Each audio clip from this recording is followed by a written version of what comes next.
Where is Nick Ruto?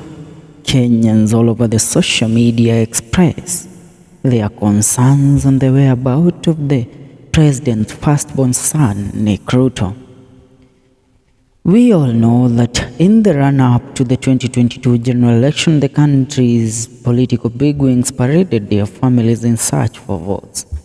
The leading contenders for the top seat, the presidency, UDA party candidate William Ruto and ODM Raila Odinga had their children at the front line running their campaigns. Raila's last-born daughter Winnie Odinga was a key cog in his campaign machinery.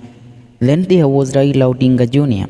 The two were determined to propel their father to the seat of power in what was his fifth attempt at the presidency. On the other hand, then Deputy President William Ruto was not left behind. His firstborn son Nick Ruto was burning the midnight oil to ensure that his father clinches on the seat in his first attempt. President William Ruto, when he recently inspected the guard of honor mounted by the Kenya Defence Forces soldiers during Mashujaa Day celebration, a lot of questions were asked.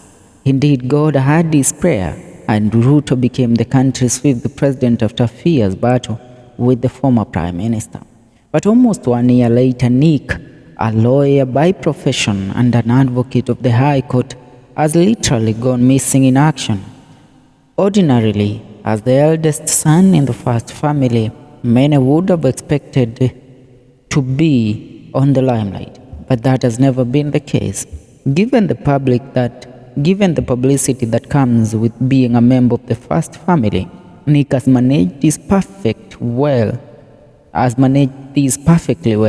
In fact, his younger sister Charlene Ruto has been the face of all the children of the head of state. But why has Nick taken such a low profile? Is he not too much into politics, or does he quietly operate behind the scenes? Questions that many Kenyans are asking. Leave your comment in the comment section. See you in the next video. This is the FM show.